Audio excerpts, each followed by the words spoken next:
wearing a sweater that was selected for you by the people in this room from a pile of stuff.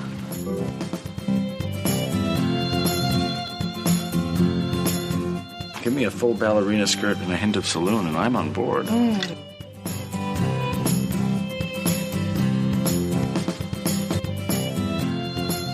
have a hole in my stomach!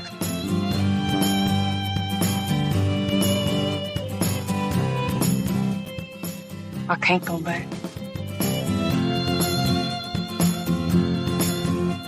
Welcome to the She Became Visible podcast. I'm your host, Renee Steelman. This podcast is my story.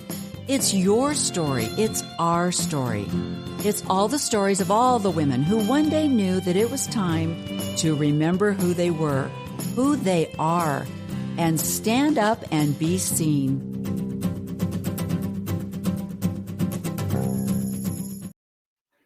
Hey, good morning. Welcome to She Became Visible. Thanks for joining me today.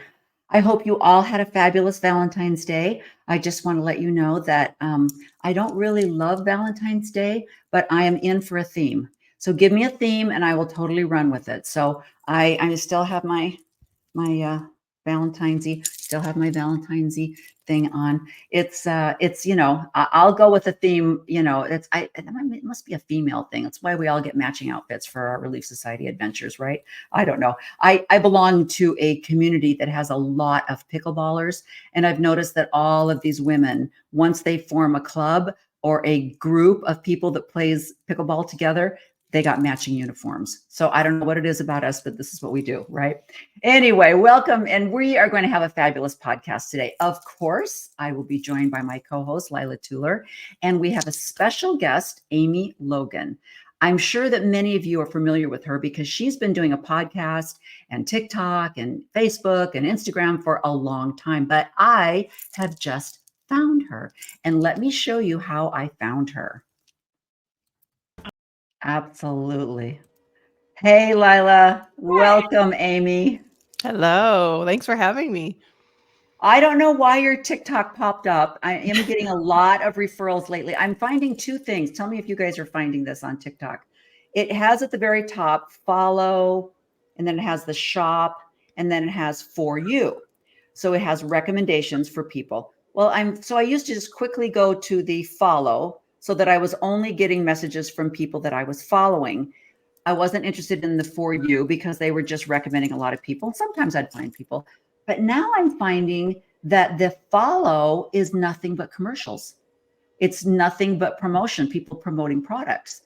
So I've had to go down to friends at the bottom and connect to friends so that I can just listen to the people that I am following, And so I don't know how I found you, but that was the one that popped up. And it was so refreshing to hear another woman's voice say, I get it. There's a time and there's a place, but after a certain amount of years, you go, I think I'm ready to move on. Yeah. And I think that, one of the things I love about John Larson is his Mormon Expressions podcast was like one of my staples. Mm-hmm. When I was investigating the whole thing and I was going through the what the heck stage and finding more historical knowledge, I found his podcast and it was so like, because it was just historical. It was just this happened and this happened. And I was like, wow, I'm so grateful that he did that. But I also love that he put it all down after 10 years and said, I don't want to do this anymore. I want to move on with my life.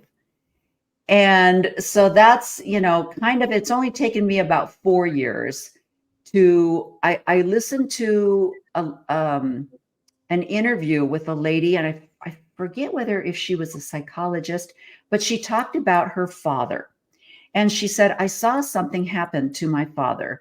When I was a young girl growing up, he was vivacious, he was fun, he was just joyful, great father, great husband. And then as he aged and his mobility got to be restricted, he started staying at home and watching Fox News. And I saw him turn into a grumpy, grouchy, scared man full of fear. And she said, it was just amazing. And I really tried to get him to just shorten the amount of time that you're watching news, especially Fox News, every single day. And she finally convinced him to do that. And she saw some of his happiness come back. Yeah. And I found that in myself. I thought, okay, I'm listening to 8 hours a day. I'm in my car a lot. Kids are all grown and gone. I listen to podcasts. I was listening to audiobooks. I'm listening to, TikToks and all of these things. And for 4 years, it was amazing, the education that I was getting. But now it's become an echo chamber where it's every day the same thing. Did you know that Sydney Rigdon was here?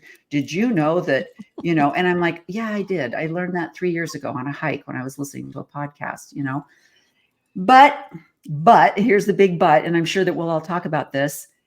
The Mormon church is like living in a tornado.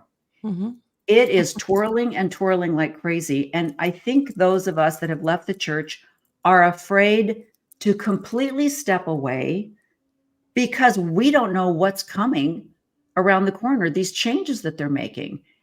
And living in Arizona, of course, where I'm near a lot of the AP essay that was talked about and how the church handled that. So that, of course, grabbed my attention for quite a while. But there's a lot of things in the church because I have a brother that's a member of the church. I have a niece and a nephew. I have one daughter who is still active in the church with her 4 kids. My husband is still a member, as I mentioned. I feel like I need to stay in the tornado just to make sure that I'm on top of what could be said, a new rule, a new law that could affect my life. I mean, if they bring polygamy back, I want to know, right? I want to be there to go for it, dude. But first I'm taking half of everything you got. Good luck, So it's not happening here. Yeah. So things like that. But so Amy, from your fabulous TikTok, you've been out of the church for 18 years. Give us your story of how this happened and how you, in 2006, I mean, John DeLynn was barely out the door with his podcast. So tell us your story. I mean, don't start from when you were 2. No, we won't do all that. Yeah. I have the same story everyone else has. So we can just I like the primary. I love yes. Young women's primary president, all the things. Right. So for me, coincidentally, going back to what you talked, I want to back up. Thanks for showing that TikTok. Like it kind of made me a little teary. I wasn't expecting it. So I was like, because that was a big step for me. And we'll come back to that. But okay. It was probably around 2000. I had 2 little babies. I have 2 boys, and they were just 3 and 1. And that's when my doubts really started to kind of solidify. But I was so scared. There were not social media groups. There was not Facebook. It wasn't even a thing. None of that was out there. And so I spent 6 years just doubting, just feeling something's not right. But I wouldn't give myself permission to read anti-Mormon literature. And so 6 years I struggled. The cliff notes are, I did have a friend that I had confided in. She lived in my ward. She had moved on to Texas though. I lived in Springville at the time. And she called me one day saying, Amy, you're right. You're right. Everything you've been saying, you're right, that you have reason to doubt. Read all these things. And it was on that day that I sat there. I always have a book by me if I'm a notebook, and I just started writing down all the things she was saying. And it was that day I gave myself permission. I thought, how old? I was 36. I was 36 at the time. I'm like, whether I believe it or not, I'm a grown up. And I have to follow my inner knowing because, the church kind of, what's the word I'm looking for? Like they decide that they know better for you. And so we don't trust ourselves. Right. So that was the beginning. I went to the library. I checked out books, right? Like there's no TikTok to follow. There were no YouTube videos at the time. No. I didn't see any women that looked like a woman me talking publicly about this, that looked like us, that right. It was, I didn't even know. I found this funny website called what was it called? New Order Mormon. And this is 2006. And this is where it was like forums, like blogs were kind of starting to be popular. Yes. And this was a forum, and it felt safe. You had an avatar. So, because like this is how scary it is to leave the church. Like you think if you come out public that you're going to be excommunicated straight away. Right. And I didn't know what was going to happen. I had no one to talk to. I'd kind of talked to my husband at the time about it, but it was just the typical answers that members give. Like it doesn't matter. It works itself out later. Just all the things we've heard ad nauseum. And I could ask all my questions. My little avatar and my name was wondering why. I'm like, how could I not have known all of these things, So it was a safe place. And of course, I was in the headspace of, I don't want to be angry. I don't want to be an angry ex-Mormon. I don't want to have the evil influence on me. Like that's how scared I was. Right. So scared. But that was kind of my first social media avenue, I guess you could say. And then I officially had my name removed from the records in 2009. I was going through divorce at the time, and I just thought, I want to make this decision for me, because I know there's a lot of discussion in the ex-Mormon groups of, should I have my name removed? What if grandma finds out? What if so-and-so? Like they're afraid. And I just thought, you know what? I had realized after 3 years of intense investigation, I read everything I could get my hands on. This was pre-CES letter. This was not like an organized, nice little package of how to deconstruct Mormonism. Right. And so I had my name removed because I thought I could always go back, because there were still some doubts. This is now 3 years later. And like I said, social media wasn't I just had and I just am like, I'm going to trust myself. This is the first step in me taking back my authority that the church had taken from all of us, as it does. Right. So going back, 2006, what was going on in your life? You're living in Springville, Utah. You're in the bubble. Mm-hmm. And what was it that made you go like, wait a minute, that doesn't seem right? What was it that started? What was the spark?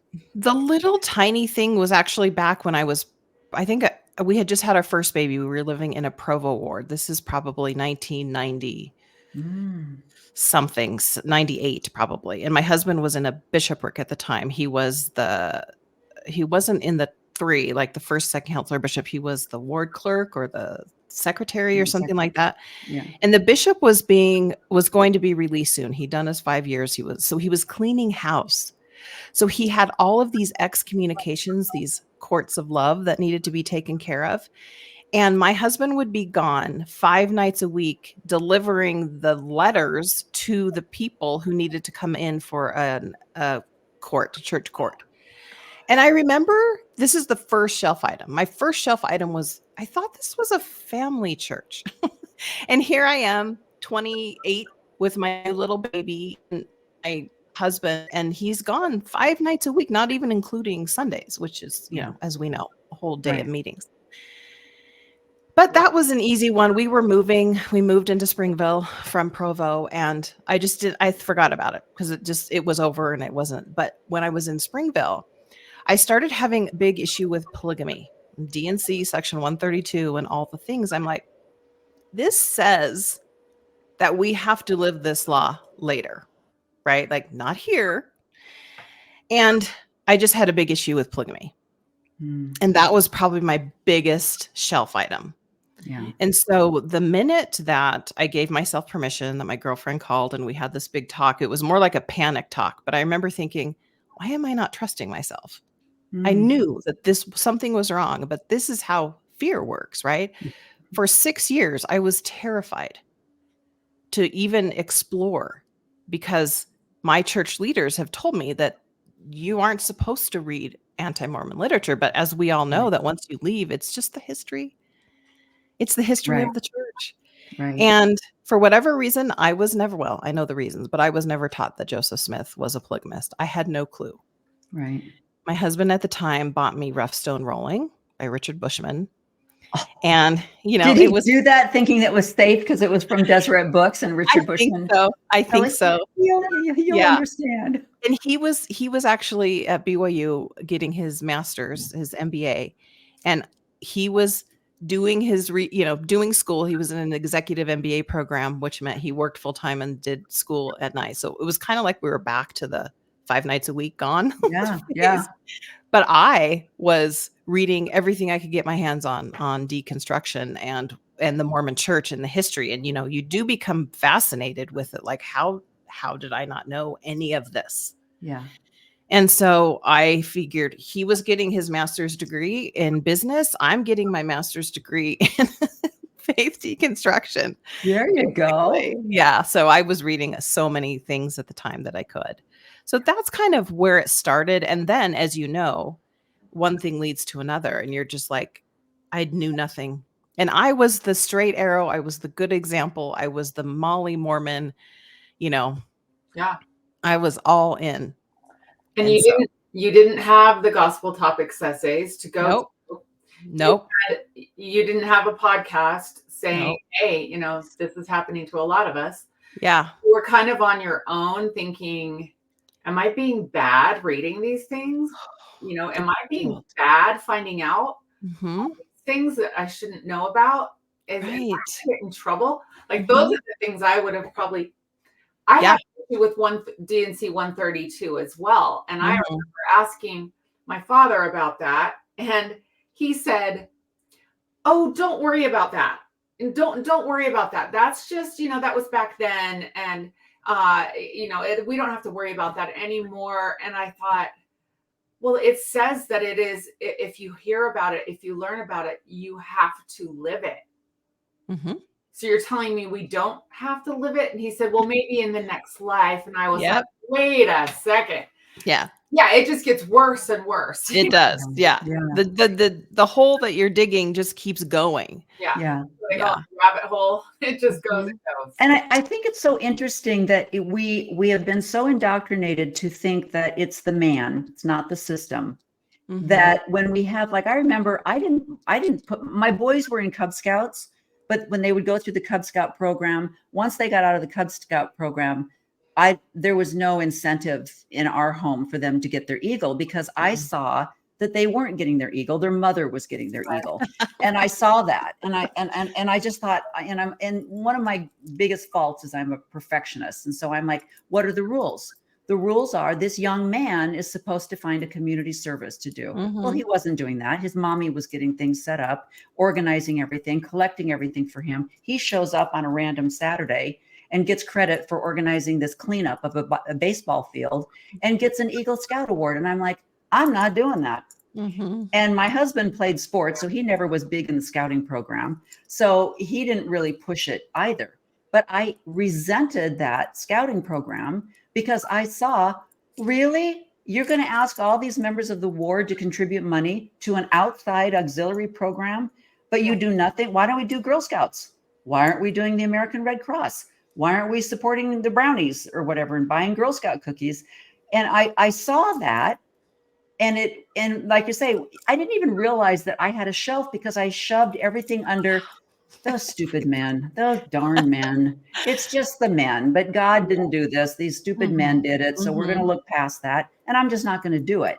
I just didn't do things, Yeah. And so, like you say, I was like you. I don't know, Lila, you'll have to tell us. I started out with, when I found John DeLynn, he was still, I went back to the beginning. I wasn't going to start with, 2020 or 2020. I was going to start with, I'm going to go back, start from the very beginning and listen. And his first interview with Greg Prince, Greg, his first few interviews in 2005, like you say, when he started, he was an active member of the church trying to do exactly what you were doing. Let's figure out why this is okay. Yeah. And so he had Greg Prince on. I immediately, David O. McKay. I love David O. McKay. I bought Faith. I'll get his biography. I'll read it. And as I'm reading it, I'm going, oh, this is a boys' club. This is a fraternity. You're hiding bad behavior of these men. You're covering it up and you're lying. And it was like, what? And then, like you say, rough stone rolling. No man knows my history. Yeah. Mormon Enigma. That was so good. A lot about Emma. So many good books out there of people who have done the work before us, right? Like, but the swell, it just keeps getting bigger. There's more of us leaving and more voices, singing the same song. Yeah. Yeah. It's funny how you do that, because you think, well, the church is true because it's what you've been told, but people are crazy. So that's what you keep thinking. Mhm. But then you start realizing, wait a minute, Maybe these these words are coming from the pulpit of the last conference. Right. So I don't know. Yeah. But so Lila, what were you going to say? Oh, nothing. I was just saying it starts with that, like, oh, it's us, it's human beings. We're screwed Mhm. up and God has to work through us, and that's why it's a mess. Yeah. And then you realize, wait a second. It's not just that the people are screwing it up, it's that the religion itself is not okay. Like Right. when you realize that the founder, I think that was the biggest thing for me. When I realized that the founder, Joseph Smith, who we all revere, was a creepy, like, predator Yeah. Mhm. and Con man. manipulate Mhm. them to make them do what he wanted them to do, and use, like he did on Emma, use the Lord's voice to say, if you don't do this, you will be destroyed. Right. Yeah. Such hardcore manipulation. Mhm. And what was she supposed to do? Like, poor Right. Emma, I'm surprised she stuck with it as long as she did. I think I would have Yeah. said, you're nuts. I'm out of here. Bye-bye. Yeah. Yeah. Yeah. She lived in the age where women got their power from Right. the power that their husbands had. And her Mhm. father had already said, please don't marry this guy. I Yeah. can see he's a loser. So she's already gone. So if she goes against and leaves him, this is my own opinion. If she left him, then she would be saying, oh, my dad was right. I shouldn't have Yeah. ever married him, So I'm going to make this work. And plus now I'm the queen of the kingdom, and I'm not going to give up that power. So I remember reading Mormon Enigma, but I only remembered little bits and pieces. Mhm. And so I tried to go back and read it again. I read it like 87, and I tried to go back and read it again. And I couldn't really commit to it because I'd already gone on and heard so much of the history that I couldn't read the apologetic version of Emma, Yeah. like, oh, she dusted around the gold plate. She never even lifted the cloth. And I'm like, well, I would have snuck it into the back bedroom and checked, the whole bit. So it's kind of like, I don't think I can read this again. But Yeah. so you're starting to question. I love that your husband bought you Rough Stone Rolling. I love that. I'm pretty sure And he then, regrets yeah. it. So then how long are you going? Yeah. How long are you going along before your husband, did he ever also start to question? Never. So Mm-mm. at what point did you go, this isn't working? Yeah, it was probably in 2008. I want to back up for just a second because this Yes. speaks to the how hard it is. Like when you Yeah. finally have your voice. My other issue. So polygamy was the one, and then in 2004 in Utah, they were starting to have a marriage equality issue on the ballot or something like that. Like I don't remember exactly what it was, but I remember Wow. getting my guts up because in my head I was Yes. thinking, why do two men getting married have any bearing on my marriage? Why can't they be married? And I'm full active in the church, right? But I brought it up to my husband at the time and his parents. We lived next door to his parents. They were Oh, great people, great. but we were very Yeah. close. Yeah.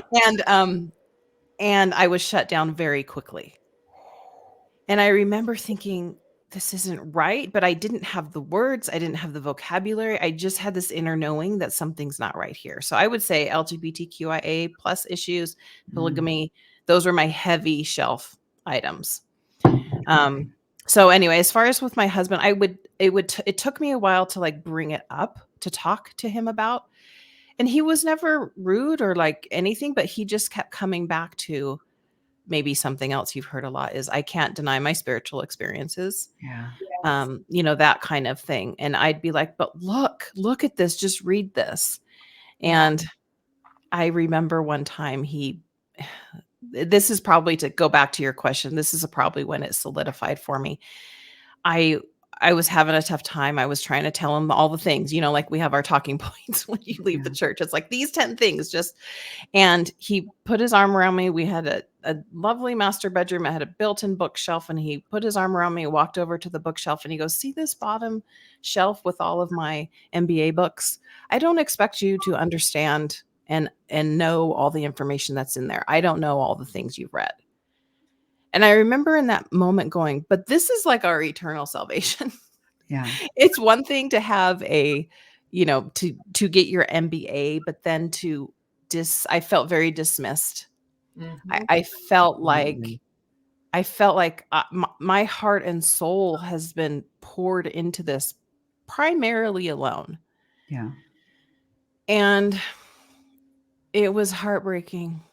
It was really heartbreaking because Yeah. I knew that like you can't put the genie back in the bottle.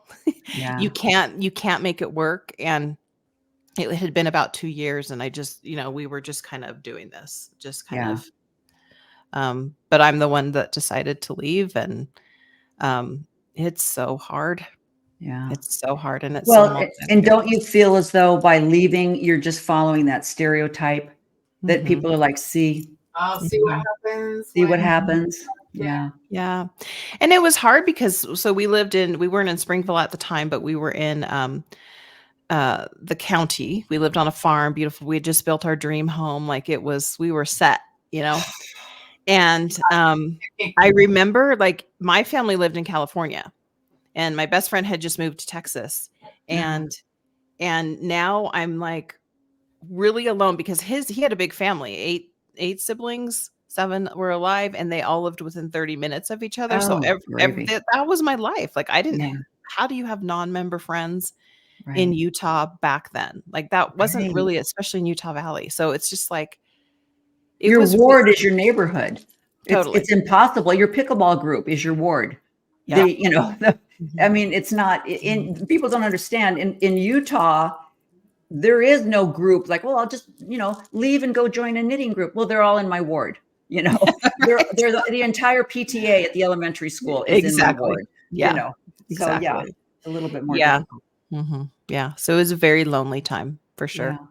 So how were you prepared for when did you decide that you were going to seek your life coaching and that was going to be a career for you? Were you prepared for the divorce with No. pre-education or training or anything like that? No, I mean, I did graduate from BYU, so I had my degree in teaching. I taught high school for several years before I had my children because, of course, me have a career, Yeah. couldn't do that. So which I don't regret staying home with my kids, but it is Yeah. that mindset that I went into education because it was something to fall back on, not because it would have been my chosen Oh, profession. no. Teaching and nursing.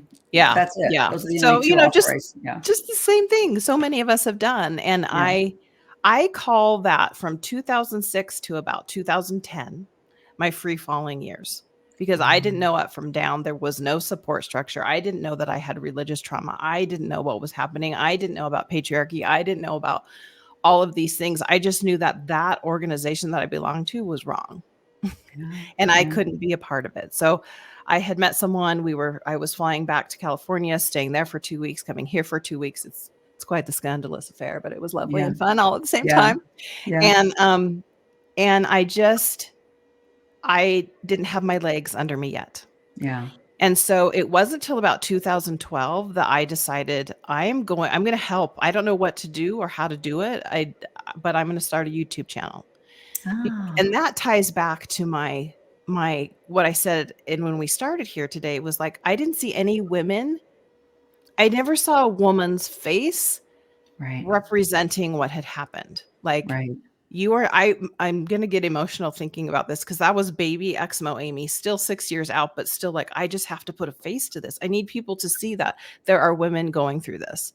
Wow. And so I did my first YouTube channel and I just wanted it to be for the woman who it was 2:00 in the morning and you're bawling your eyes out because you don't know anyone who's not. I mean, I had acquaintances from high school that weren't Mormon, but like I didn't know anybody and I was alone. And I just thought, I need someone to know that they're not alone.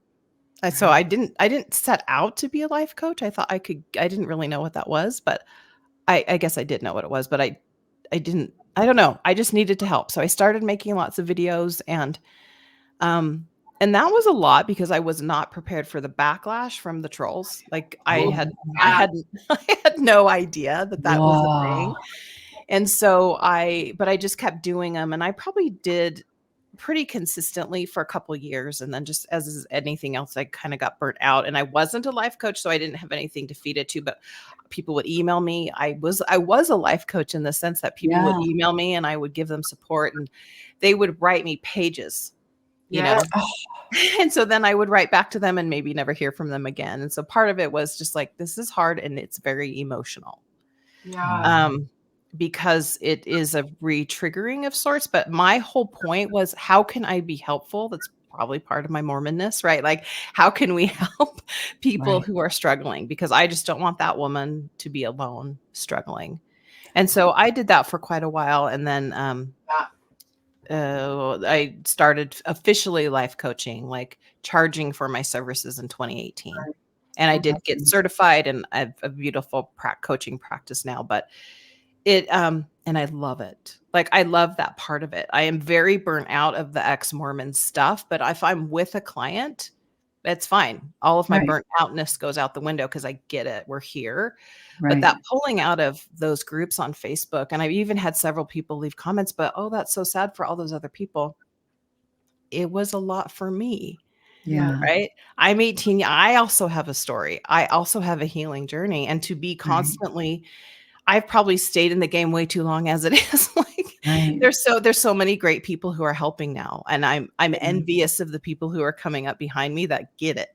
They can instantly turn on social media and see thousands of us. Yeah. Right. But I didn't have that. So I would like to think I helped pave the way, but I think there were a lot of more maybe sassy's the word, or I don't know, of people who've left their mark in just different ways. It's just different personality styles, right?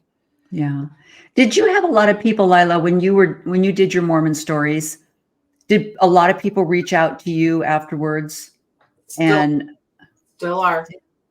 Yeah. Oh. I get them all the time.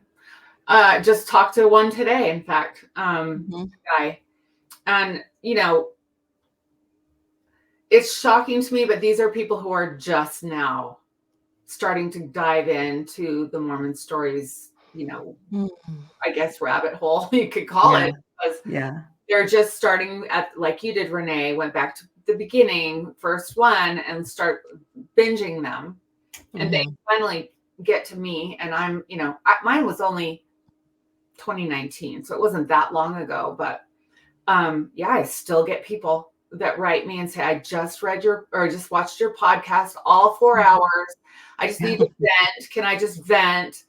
And they do. And I try to be that supportive voice to them and tell them it's going to get better and it's going to be okay. And you're not crazy. And no, this is true. This is a real thing. You're not going to hell. It's okay. All of that. And so I think what you've done, Amy, is you did pave the way. You had to, for women, especially because John DeLynn started in 2005? I think so. I think so. Yeah. It was 2005, or maybe I'm remembering it's the 5. No, I think it was right. I think it was like 2005, because I remember, like he was excommunicated in, I think, 2015. So, I mean, like you say, everything's just getting going in 2005. Right. But first, trying to how we stay in, how we can stay in and be nuanced and know all these things and not leave. Right. Yeah. Yeah. But for women, no, we didn't have a female voice. So I think I didn't know you back, I learned about you today. Yeah. There's just so many out there that, you could go on and on and on. Well, I think what's fascinating is I'm now finding, and Lila and I are going to be interviewing a fabulous woman who was very active in the Baptist church. She actually became a minister, but she's now what she calls unchurched. And she's really, really talking about the patriarchy. And she's about my age. And so she talks about growing up in the 60s and the 70s and being taught, that if a man, she remembers sitting in a coffee house and having a man come by and go, you'd be so much prettier if you just smile. And, in our generation, we were like, oh, yes. And you never would say anything to a man to hurt his ego or to stand up to him. That's kind of how we were raised in that whole culture. And so that's where Lila and I were talking about, my goal is to get more women in my demographic, like Reverend Carla, who are in their 60s and 70s and who have just spent their whole life just being quiet and just going along with things because they learned what you learned, Amy, but they they have to support their husband and they don't want to do anything to prevent him from advancing in the leadership, and Right. how terrible they would feel if he didn't get to be called a bishop because she decided to go less active. And I think probably That's if I was, subconsciously looking back, it's like, oh, I didn't know anything about church history. I thought there was just a bunch of stupid men. I mean, like I said, I never even read Doctrine and Covenants 132 because I had stopped reading Doctrine and Covenants probably in late 90s, because when I did read it the first time they're doing the cycle, right, I remember going, there's something off about this book. Everything seems to be very convenient. I just received a revelation. You should buy me everything at at that store and have it. Yeah, give me a home, give me money, give me all of your land. Wow, and I saw through that and went, oh yeah, I think there's something off here. Okay, why wasn't that a red flag for me? Why I was just like, oh, these darn men, I get so it. when I read, we're driving in the car, I said, how do you like that part of DNC where he talks about the virgins? My husband, who's in the High Council, been a bishop, he's like, it doesn't say that. Oh no, see, they don't notice that stuff. Yeah, I said, let me read it to you. Virgins, virgins, virgins, you'll be given virgins. Where have I heard that before? Oh yeah, Islam. So it's like, they don't even hear it. And so it's like, and his thing is, and I get it because we all have our biases. He thinks I'm an echo chamber for John Dehlin and Bill Reel. He thinks that all of my opinions are coming from them. And, and I think all of his opinions are coming from church over the pulpit. Yeah. So we're both of us are not giving each other the authority to have our own thoughts. And it's like, no, I read this before I knew who Bill Reel was. I didn't listen to a lot of John Dehlin's stories because I didn't want, like you, I'm not going to listen to that anti-Mormon stuff. I'm only going to go back to when he was a good Mormon boy. And, so it's just interesting why, when I watched that, did you guys all watch that Jubilee brouhaha that's going on right now?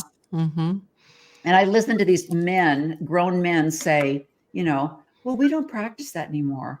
Well, we never do that. And I'm like, oh, you're just repeating what you were told. Doubt your doubts. You heard it, you believe it, and now it's coming out of your mouth, But they think we're doing the same thing. They think that we heard it on Mormon Stories and we're just the same thing. Yeah. But again, so infuriating.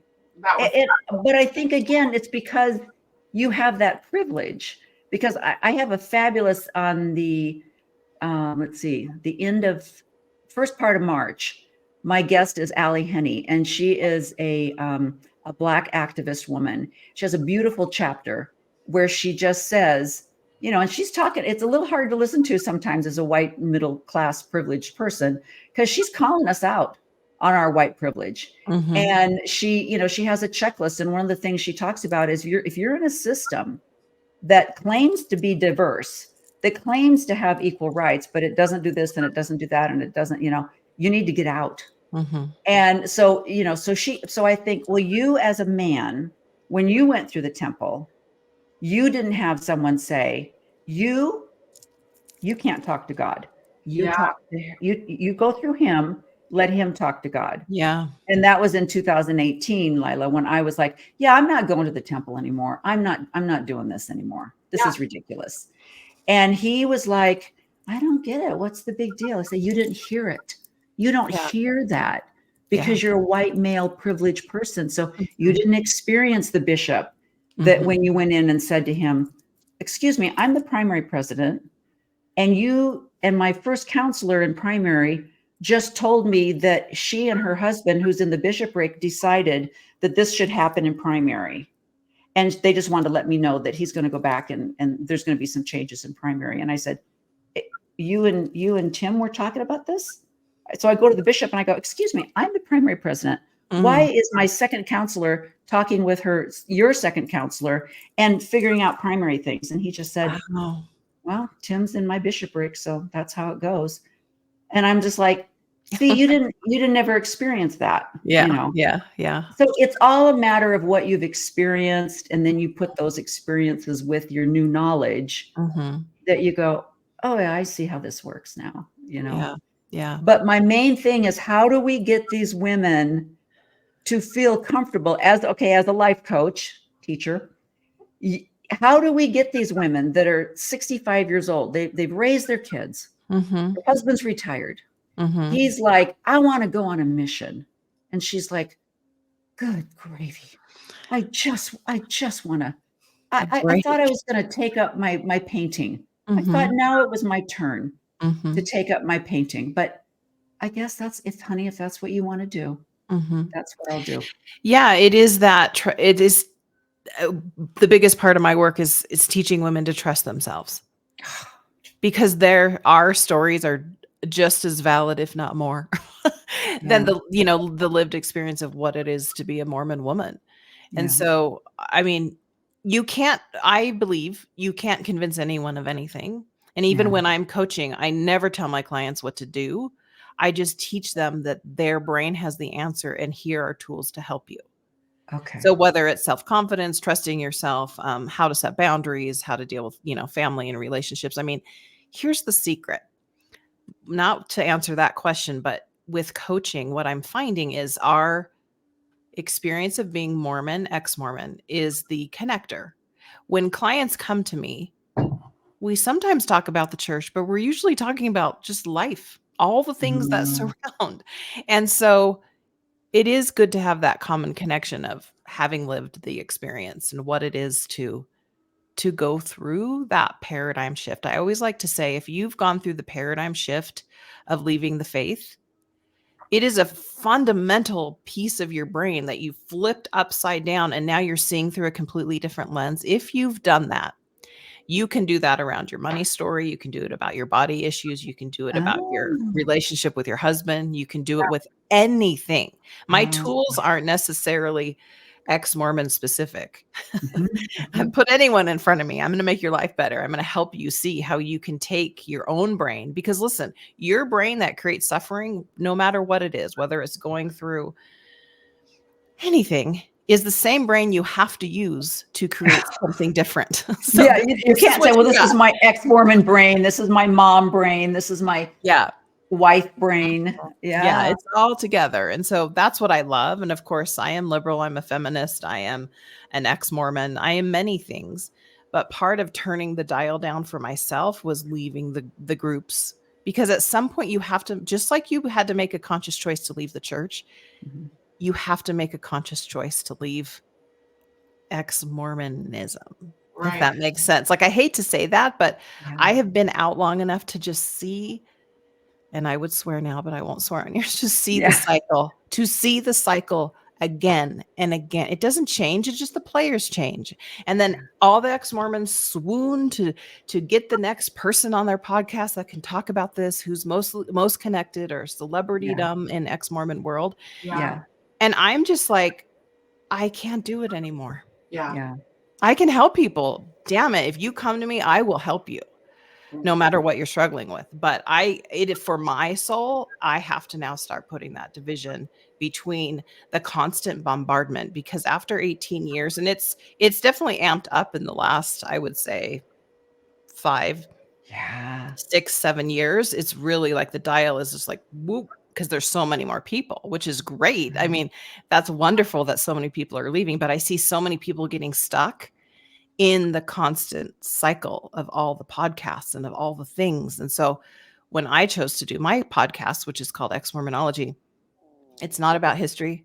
It's not about Yeah. any of that stuff. Sometimes I'll talk about it to explain something I'm trying to teach, but Okay.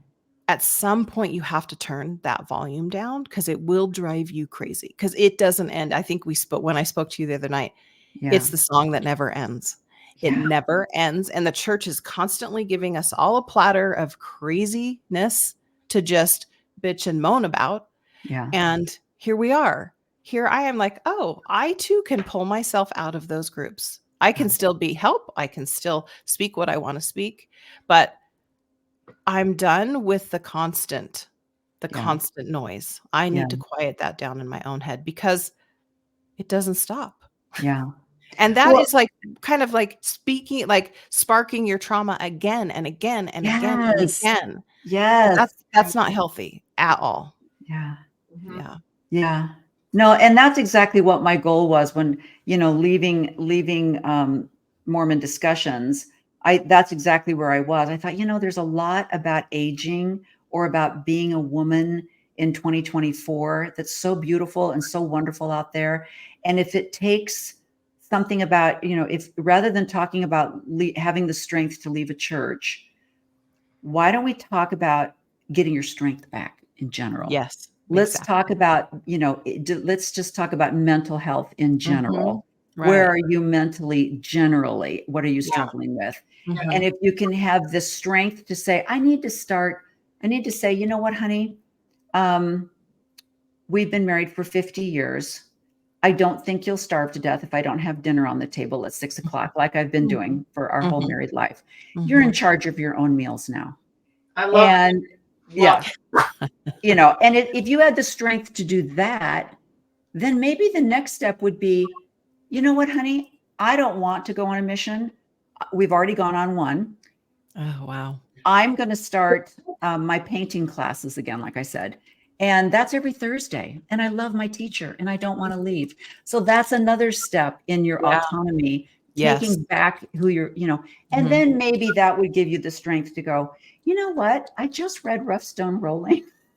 I don't think I want to do that anymore either, but I still love you, You're right. Yeah. Yeah. Yeah. Yeah. And truthfully, as you both have probably experienced, like you leave the church, that's just step one.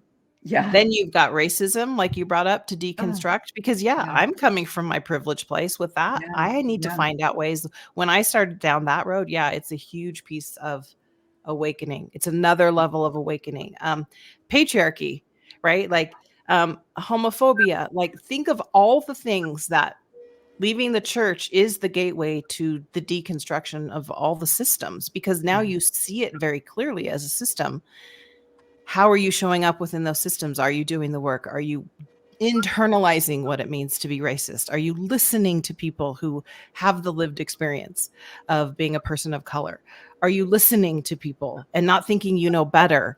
Are you listening to people who's on the spectrum of LGBTQIA? Are you hearing it? Right? Because like Yeah. that's why I think it's such a beautiful segue from leaving the church to all these other systems, because this is the work. This is the whole point of life, is to figure out how we as humanity can work together. We've got a long way to go. Boy, But no when kidding. you've had that complete paradigm crumble, I refer to it as the Jenga puzzle. It's like Yeah. you finally pull out that last piece and now it's just a heap on the floor. You don't even really know at that point what's lying ahead of you, right? Yeah. Like what you have to do, what's coming next. And you kind of feel like all of these issues smack you across the face because you're a newbie in so many ways Right. to everything, because you're seeing life through a different perspective, and that is destabilizing for sure. Yeah. So it does Well, take a while to get your sea legs back under you. exactly. And like I was telling Lila, because we live in this world, and so our falling out was we fell out of this world. And I think because there is this elite mentality that we belong to the only true and living church on the earth with a prophet who speaks to God daily. Because we think that when we hear things like, where will you go? Or doubt your doubts, or you were never in anyway. You probably never had a testimony. We think that's unique to Mormonism. But when you get out of that and you start listening to people who have left other high demand religions and you hear them say, I was a minister, I went through seminary, and people said to me, Yeah. you probably never had a testimony. Oh, You probably never accepted God into your heart. They're hearing the same things. Reverend Carla is all about the patriarchy. It's the same story. And yeah. once you hear that, you're like, oh, I'm not so unique and I'm not alone. Right. You start reading Yeah. Rachel Held Evans, you start reading Barbara Brown Taylor, and you start realizing these beautiful women that some of them still have a belief in a Christianity, some form of Christianity, but they've left the patriarchy. It's the same. There's many sisters out there, Yeah. not just ex-LDS, and they didn't leave so that they could become pole dancers. And, we didn't leave if we to become, although I would like to learn how to do that. That is a pretty amazing. Oh But my anyway. gosh, pole dancers are the strongest, most athletic people. Yeah, and even if you want to be a pole dancer, there's no shame in that. And that is the beauty of what life is on this side, is you get to figure it out for yourself. You get to try and experiment instead of coming from the paradigm that it's all wrong and all bad. Yeah. Like, so freeing, isn't it? Like, it's just the most freeing feeling in the world to be able to say, there's a great big world out there that I never really validated, that I thought I was somehow smarter than them, or I had the inside scoop that they don't have. Now it's like, there's a lot of wisdom out there. I don't even know. Maybe I should be reading. Maybe I should be looking into all these other wisdom experts. I don't know what you want to call them out there that have a whole other viewpoint that I never gave any time to. Yeah. For me, I'm dating a guy that I knew in high school, junior high, actually. He was my first boyfriend, but he happens to be Black and never Mormon and grew up in Utah. So he has a lot to teach me. It's like, do you realize what that sounds like when people say that? Do you realize how harmful and how rude it is for them to say the things that they say? And, having been raised in Mormonism, I didn't see it until I saw it. And now I can't see it, Yeah, So absolutely. it's really helpful for me to see from his viewpoint. He'll say things like, where in the world did you get that idea that you had to be perfect? Why is that even a goal? We're human. No one's perfect. We're not even, that's never been a goal for me. He's never gone to church. He's never had a forever religion. His mother was something, but none of the kids. And so I see how he's created his own belief system that happens to be really free of a lot of the dogma that I just assumed was true, and took for granted. Yeah. So anyway, it's just kind of interesting. What's funny, reading Allie Henny's book too, you really just kind of want to, it's like, I don't think I want to say anything because I have been so indoctrinated and grew up in such a bubble of my own that I remember saying to my mom after I took a class, this was years ago, and it was on inclusion, I think, or something like that. And that's when they said to me, people that are Asian do not like to be called Oriental. That's what we call a rug. We don't call people Oriental. And I was like, I had never heard that, but noted, right? Yeah. So I tell my mom, who's now in her 90s, and I said, Mom, did you know that it's really not okay to say, oh, that person is Oriental? She's like, oh, that's hogwash. I've said that my whole life. There's no reason to change now. I don't know why that's offensive. I've always said that, And I was like, okay, lesson learned. Do not be like that. When you learn something, or you hear something, you need to go, I didn't know that. Thank you for sharing that with me. I'm going to try and do better. Yeah. And, the things that, and this, Lila, when you've had somebody in your family pass away or anything tragic happen in your family, you start hearing the platitudes that we've all heard, well, they're in a better place. Well, God wanted them, or look, they don't have that. Go ahead, Lila. Heavenly Father, they have a greater work to do on the other side. Right. Yeah. And so that's what people of color hear. They're like, well, but we don't have that. We don't believe that anymore. It's all better now. Look what we've done now. And, we might have said that, but we didn't really mean that. And when you're saying that to, to people of color, they're just like, you don't get it.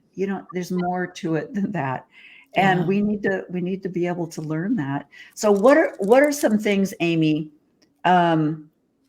What is the most constant thing that when people come to you as an ex-Mormon, they're coming to you as a life coach? Is there something that is dominant in there? Like, okay, I hear this all the time.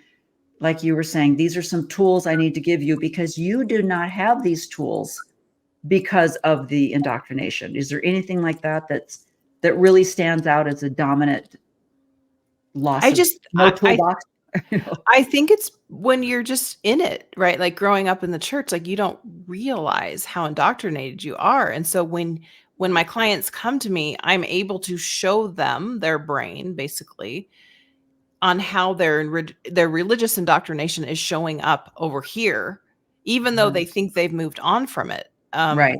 It's more like piecing things together so you have a better understanding of what you're thinking, still struggling with certain aspects of life, just because it's hard. Like when you've been in the church and your brain only knows how to be Mormon within the framework of that. Yeah, you remove yourself from the pew and you no longer believe those things.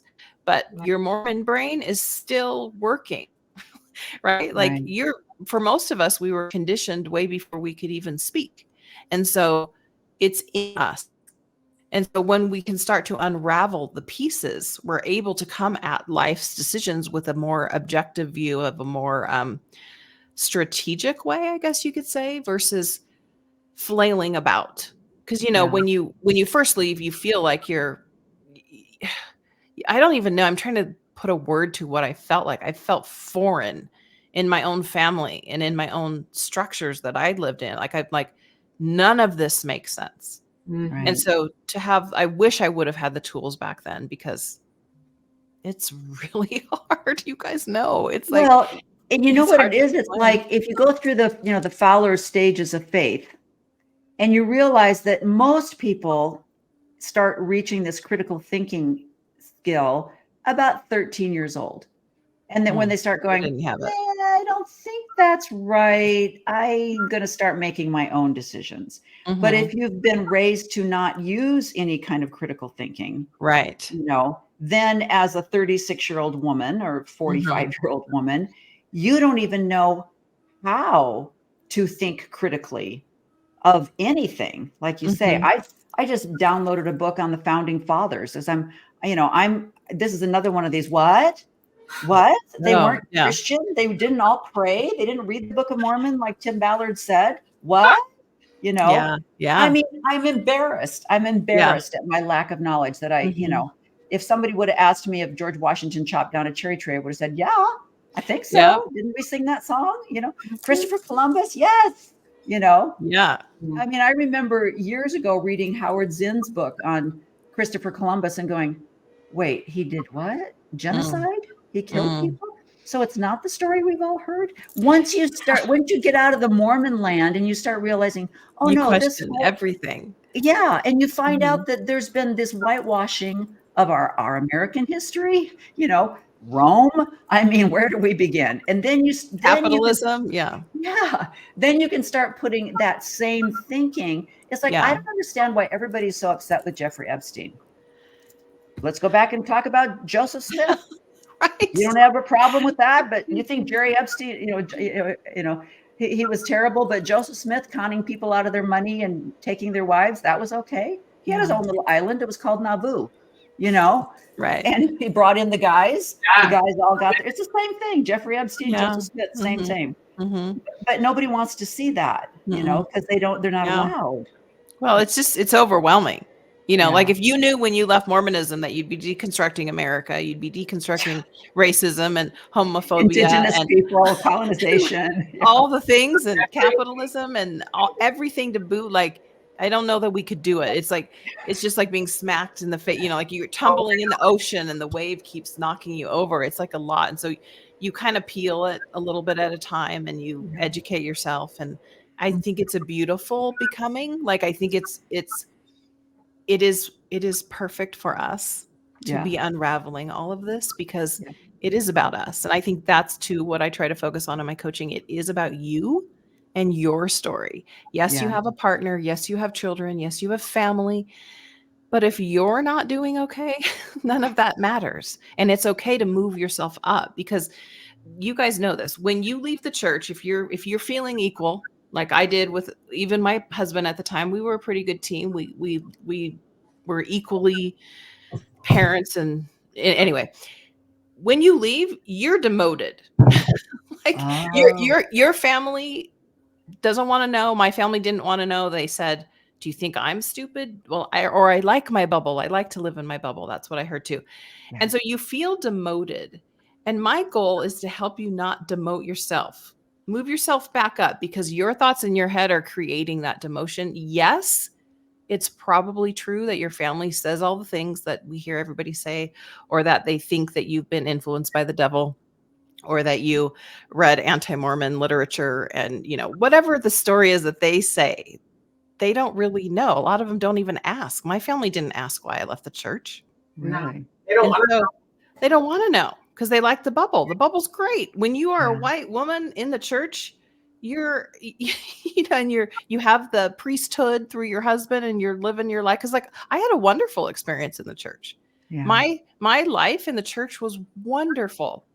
I don't have any bad stories. Like, it's almost like it would have been easier if I had, I don't know. Not that Yeah. matters. It doesn't matter, but I'm just No, saying, like, yeah. it's so hard. And so, like, you learning to not demote yourself, because that's what Right. I did. I demoted myself. I kept my mouth shut. I'm like, I'll sit in the corner. I'll go to church with the family. I'll just keep supporting all of you, because when I was 19 years old getting engaged, we agreed that we'd raise our children this way. So therefore, if I left, I have to be the one. Yeah. Right. So I'll just be the good Mormon woman still. Like, that's how my brain was, because I think, well, I have to toe the line, because I'm the Right. one leaving. Right. We can't demote ourselves in this process. But I think Yeah. it happens. We don't even know what's happening when it happens, because you're feeling Yeah. so like deer in the headlights that it's really hard to think that you're not doing it wrong. Right. Yeah. Well, and then when President Nelson says things like, do not listen or take advice to unbelievers, what are your kids, and your family going to do when you have something to say? Mm-hmm. They're not going to listen, because President Nelson told them not to. You have become demoted in their mind. In their minds. Yes. Yeah. So you have to, like you said, don't allow yourself to feel that if you can help it. Maintain your dignity and your judgment, and say, I'm no different than I ever was. I'm only better. I'm better.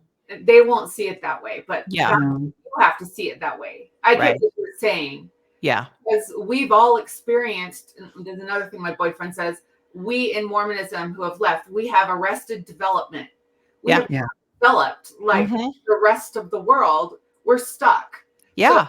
So we have to like catch up somehow. And they're going to see that as, oh, look what happens. See, as soon as you leave the church, you start reading bad stuff, and you start dressing, showing your body, and you start doing all these things that, this is what happens. What they don't get is that's not it at all. We are just experienced what we never experienced as human beings, that the normal people do. Yeah. And I think that's why the church I always mess up this word, but infantilizes us. Yeah. Like we are to be like a child. We are to see through innocent eyes. I can recite all the Janice Cat Perry stuff if you want, but I've been to the EFYs. I have all the cassette tapes, but like if you, so like you are stunted. That arrested development is great, because you are. And so then you're at 36 for me. That's when I left. It probably wasn't until 38 or 39 that I started experimenting with things outside of the Mormon way. But you feel like an actual child, like just to order a coffee. You're like, I don't know. What does this even mean? Yeah. We had some people that in like there was this a mom and a daughter, and she was like friends with my daughter, and they were like, well, she gets mochas with her mom all the time at Starbucks, because that's not coffee. And I said, why do you think it's not? Well, it's chocolate. I'm like, half you know? chocolate. Yeah. But I'm like, but like you say, I go into Starbucks and I'm like, I don't know what that is. And I can't even start to drink wine, because I'm too old to even start down that path. Because that's like learning how to play golf to me. It's like there's way too many, it's too complicated, And so it's like, talk about arrested development. It's like we're 12, like you say, we're 12 years old in an adult world, where people have already given that, those were my college days. I'm long past that. And you're like, tell me about your college days. I know. What was it like? Yeah. I had someone say that to me one time. We were at an event, and there was this little girl. They were doing. It was a store, and they were doing their clothing line. And she leaned over to me and she goes, "Oh, I remember those bikini days in college." And I said, "Actually, I had my 6th child when I was 32. So I started at 22. There were no bikini days for me. No, I have no memory of bikini days, Yeah. And so it's kind of sad. It's almost like, and I think that's what a lot of women go through. They're actually grieving. It's a grief process. Yeah. Yeah. Grieving the life that could have been. And I will say to that, be careful with that. Grieve, yes, but be careful to perfect the other route. Because I think we think in our head, oh, if I wasn't Mormon, I would have done all of these things. Maybe you would have, who knows, but be careful not to make the other path so great that this can only stay miserable, because guess what? This is the only option you got. This was your story. This is what happened.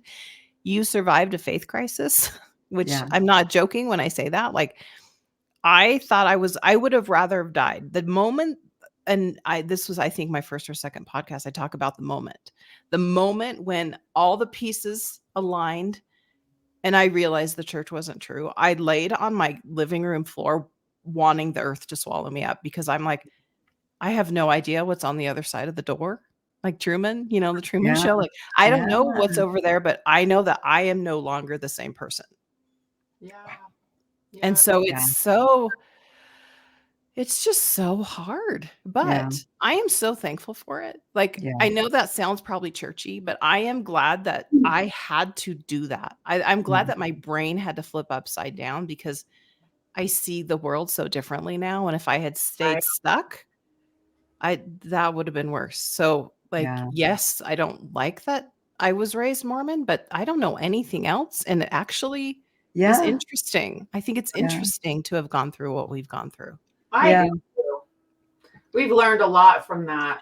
And we can relate to so many other people who have suffered likewise, maybe not in Mormonism, but in any other high demand fundamentalist sort of situation or cult out there. We have the empathy that other people may not get.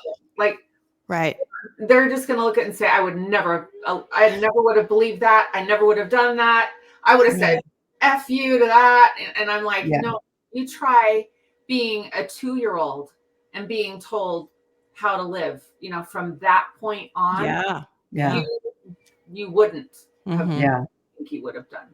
Yeah. And isn't it funny? Because I remember my second son. He was just this little, just the most obedient little kid. I mean, he was the type of kid that, I said to him one time, we're not going to suck our thumb anymore. He's like, okay.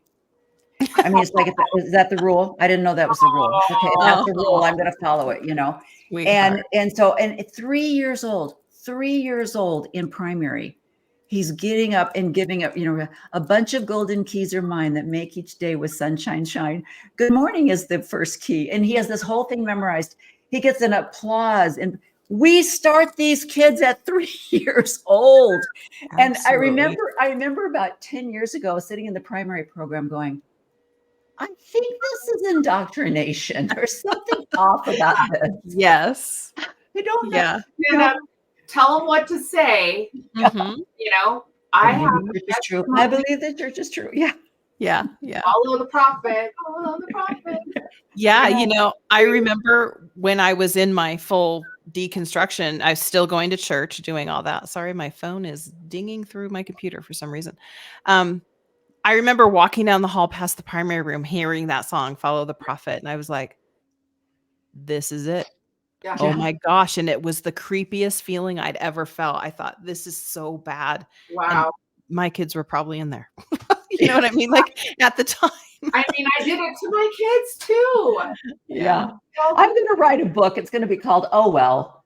Because how many times did we just walk through and go, oh, well, the scouting system sucks. Oh, well, that was patriot. Oh, well, I got 6 kids to get dressed and get to church by 9:00. So whatever. Oh, well, it'll, President Oaks. Well, this lady wrote me a letter. She says, which wife will be with my husband in heaven? He goes, oh, well, don't worry about it. I mean, in conference, everybody laughs and it's like, okay. Well, Amy, this has been so fun. Tell everyone how to get a hold of you, especially those of you that are in the Utah area, if they're looking for a life coach.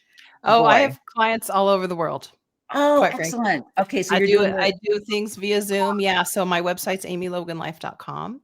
My podcast is called Ex-Mormonology. That's my biggest decision right now, is trying to separate myself from the ex-Mormon. It's Yeah, weird. It's weird, but I know it so well and I'm good at it. yeah, I know how to coach people who've been in that situation, but I am going to broaden my I don't know. I'm going to change the name. I just don't know what I'm going to change it to, but I'll still be yeah, doing what I do. If people come to me for religious trauma, I am there. I have packages on my website that align with that. So yeah, that's me. And social media, I think all my social media is Amy Logan Coaching, or you can just type yeah. in Amy Logan ex-Mormon and I'll come up. You'll find her. She's out there on that internet thing. That's right. But yeah, no, you're absolutely right. And I think I mean, Lila and I talked about this. My goal, with She Became Visible, is to address all of the parts I of love becoming that. visible in your life. But I've been a member of the church for over 50 years. It is my life. That's like saying, well, I'm no longer going to be English Scottish. I've decided I'm going to, take on a completely new DNA. Well, this was Right. my DNA. And so Yeah. I am going to be falling back on this, because becoming visible, there is usually some kind of a restriction that kept you from being visible. And in a lot of cases, it was a cultural thing where like I was saying with Reverend Carla, we grew up in the 60s and 70s where dinner was on the table. The wife had pearls and a dress, leave it to Beaver. We all grew up with that. And then we had the same culture in the church. So that is how I grew up. And that was the mentality, so it's hard to just throw that off. You can't throw that off. No, it is a process. Yeah. Yeah. Part of you. It's part Yeah. of who you are now. Yeah. Even though you aren't going to continue being that person, it had a huge impact on who you are now. Oh, Too. yeah. And I love that piece of me, because I've grown and stretched in so many ways that I wouldn't have had I stayed in the bubble, so to speak. Yeah, exactly. Yeah. Exactly. Well, thank you for sharing that with me. And thank you, Lila. Thank you for another great podcast. you. It's been so fun. And I will be back in Utah. So let's make this into some kind of a lunch thing. I would love it. Yeah, that would be fabulous. absolutely. That All would right. be fun. Thank you so much for having me. Yes. Bye-bye. Oh my gosh. Okay. It wasn't that fabulous. I love people like that. Becoming a life coach it takes a special person. You really do have to have a special, it is something, I look at it like other gifts that people have: music, writing, dancing. What other talent or gift that you've been giving? Being a good life coach is a gift. And it's certainly something that I could never do. And so I admire people that are serving other people in that profession. And if you are not familiar with the difference between a life coach and, say, a regular therapist, there is a huge difference. And for a lot of people, they don't necessarily need the psychological therapy. They just need someone to put them on the right path and then to be there with them when they're going down that journey. And that's what a good life coach will do. So I really encourage you to look up Amy and give her a call if you're looking for some direction, or you feel like you're just kind of flailing all over the place and somebody help me get back on some kind of path. And if you've left a high demand religion, that's probably where you're at. So I appreciate you spending time with me today. Join me again next week on She Became Visible. Right now, we're in the process of switching over the podcast. You have to have it connected to your website. So I'm redoing my website right now. But so mostly you can find me on YouTube, She Became Visible 513, every Sunday morning at 10 a.m. So thanks for joining me today. Bye-bye. Thank you for joining me today on She Became Visible. Join me each week as my guests and I explore the path of womanhood and tell all our stories. We'll talk about finding the courage to be ourselves and motivate each other to be